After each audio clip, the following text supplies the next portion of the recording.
Hello students, welcome on my YouTube channel study with Vikram Singh. आज हम पढ़ेंगे ऑक्सीकरण अपचयन अभिक्रिया। ऑक्सीकरण और अपचयन से संबंधित मैंने एक वीडियो आपको दे चुका हूं अपने इसी चैनल पर, और आप उस वीडियो में जाकर समझ सकते हैं कि ऑक्सीकरण किसे कहते हैं या अपचयन किसे कहते हैं। उस वीडियो को देखकर आप एक और क्वेश्चन को टैकल कर सकते हैं, जिस तरीके से पूछा जाता है कि ऑक्सीकरण और अपचयन में अंतर क्या है।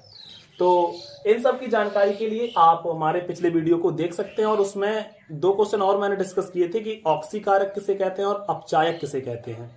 तो ऑक्सीकारक, अपचायक, ऑक्सीकरण और अपचयन से संबंधित जानकारी के लिए आप मेरा पिछला वीडियो फॉलो कर सकते हैं।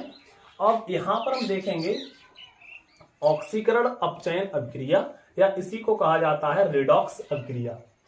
तो देखिए स्टूडेंट्स की ऑक्सीकरण और अपचयन अभिक्रिया क्या है कि जब किसी अभिक्रिया के अंदर ऑक्सीकरण और अपचयन की अभिक्रिया एक साथ संपन्न होती है, यानी कि दोनों अभिक्रियाएं एक ही साथ संपन्न होती हैं, उस अभिक्रिया को कहा जाता है ऑक्सीकरण अपचयन अभिक्रिया या रेडॉक्स अभिक्रिया।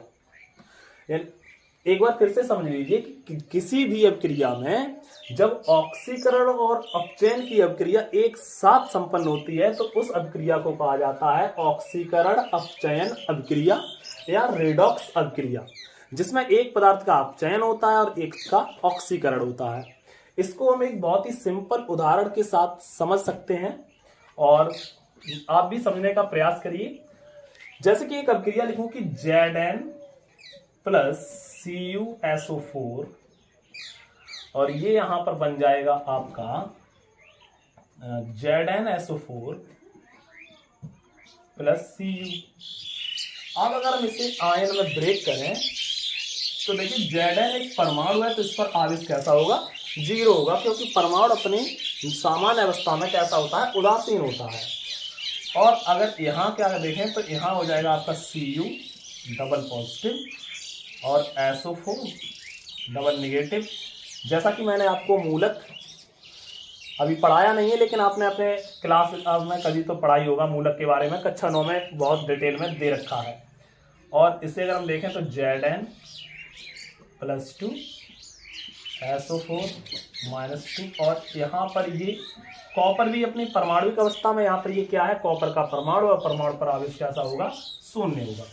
तो अब आप यहाँ पर देख सकते हैं कि यहाँ पर Zn कैसा है? उदासीन अवस्था में है, और यहाँ पर Zn पर आवेश आ चुका है कितना? प्लस 2 यहाँ होने का मतलब ये हुआ कि यहाँ पर 2 इलेक्ट्रॉनों की कमी हो गई है।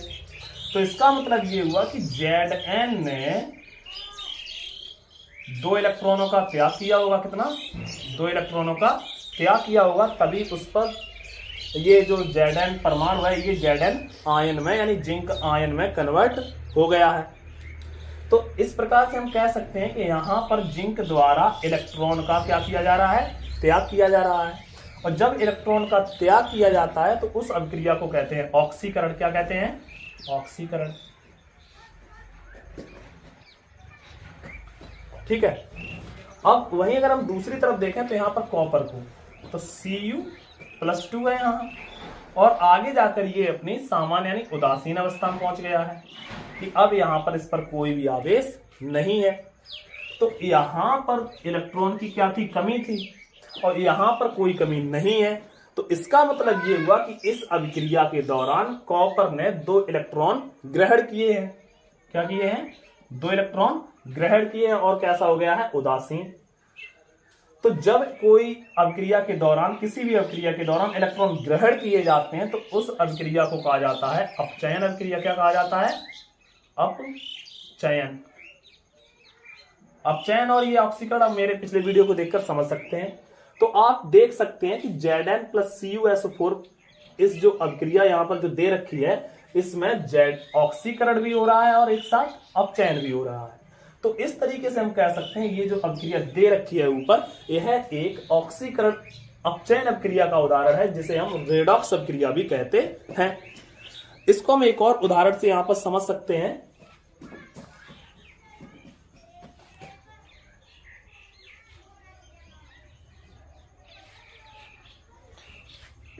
जैसे mercuric chloride plus stannous chloride SnCl2 और अभिक्रिया के बाद यहाँ पर बनता है आपका मर्क्यूरस क्लोराइड। क्या बनता है? Mercurous chloride plus stannic chloride यानी SnCl4। ठीक है, इसे कहते हैं स्टैनिक क्लोराइड, स्टैनस क्लोराइड। और ये आपका होता है मर्क्यूरिक क्लोराइड और ये होता है यहाँ पर ये अभिक्रिया दे रखी है। यहाँ पर देखिए कि 2HgCl2 SnCl2 Hg2Cl2 plus SnCl4। इसका मतलब ये यहाँ पर है, तो हम देख सकते हैं कि यहाँ पर जो Hg है, Hg आयन +2 है और यहाँ पर है Hg कितना है? +1 है। यहाँ पर आपको कंफ्यूजन हो रहा होगा Hg2Cl2 को देखकर। इसका मतलब ये यहाँ पर ये है कि दो मरकरी के परमाणु जुड़े हुए हैं दो क्लोरीन के आयन से। ठीक है, तो यानी कि दो क्लोराइड आयन जुड़े हुए हैं दो मरकरी परमाणुओं से। ठीक है, तो यहाँ पर जो Hg की जो स्टेट होती है वो होती है +1 और यहाँ पर जो होती है ऑक्सीडाइजिंग स्टेट यानी कि इसकी जो ऑक्सीकरण संख्या या फिर हम कह सकते हैं आवेश कितना है? +2 और यहाँ कितना है? +1। तो यहाँ पर देखिए +2 का मतलब क्या हुआ कि 2 इलेक्ट्रॉन की कमी और यहाँ पर है 1 इलेक्ट्रॉन की कमी। तो इसका मतलब ये हुआ कि इसने 1 इलेक्ट्रॉन ग्रहण कर लिया है। ठीक है, तो जब इसने इलेक्ट्रॉन 1 ग्रहण कर लिया है तो जब कभी अभिक्रिया में इलेक्ट्रॉन ग्रहण किया जाता है तो उस अभिक्रिया को कहते हैं अपचयन। क्या कहते हैं? अपचयन अभिक्रिया। ठीक है, इसी तरीके से यहाँ पर हम देख सकते हैं, तो यहाँ पर क्या है? Sn+2 और यहां हो जाएगा आपका Sn+4। अब यहां पर देखिए, यहां पर Sn में कितने की कमी है? 2 इलेक्ट्रॉन की कमी है। कितने की है? 2 इलेक्ट्रॉन की। प्लस चिन्ह ये दर्शाता है कि इलेक्ट्रॉन कितनी कमी है? 2 की। और यहां पर +4 है तो इसका मतलब ये हुआ कि 4 इलेक्ट्रॉनों की कमी है। तो इसका मतलब ये हुआ कि यहां पर 2 इलेक्ट्रॉन की कमी पहले से थी, उसके बाद 2 इलेक्ट्रॉन इसने और त्याग दिए। तो जब कभी अभिक्रिया में इलेक्ट्रॉन त्यागे जाते हैं तो उस अभिक्रिया को कहा जाता है क्या? ऑक्सीकरण। क्या कहा जाता है? ऑक्सीकरण। तो आप देख सकते हैं कि इस अभिक्रिया के अंदर भी ऑक्सीकरण और अपचयन दोनों ही प्रकार की अभिक्रियाएं संपन्न हो रही हैं। तो इसलिए इस अभिक्रिया को हम कहेंगे ऑक्सीकरण अपचयन अभिक्रिया या रेडॉक्स अभिक्रिया। और याद रखिए कि जिस पदार्थ का अपचयन होता है उसे कहा जाता है ऑक्सीकारक। क्या कहा जाता है? ऑक्सीकारक। और जिसका ऑक्सीकरण होता है उसे कहा जाता है अपचायक। इससे संबंधित मैं एक वीडियो पहले ही अपने इस चैनल पर अपलोड कर चुका हूं, आप उसे भी जाकर देखें। और वीडियो कैसा लगा आप कमेंट बॉक्स में बता सकते हैं और अपने सजेशन दे सकते हैं। और अगर वीडियो पसंद आया हो, समझ में आया हो तो लाइक करें और कमेंट करें और अपने जो फ्रेंड्स हैं जो कि तैयारी कर रहे हो बोर्ड परीक्षा की, उनके पास शेयर करें। और वीडियो देखने के लिए धन्यवाद।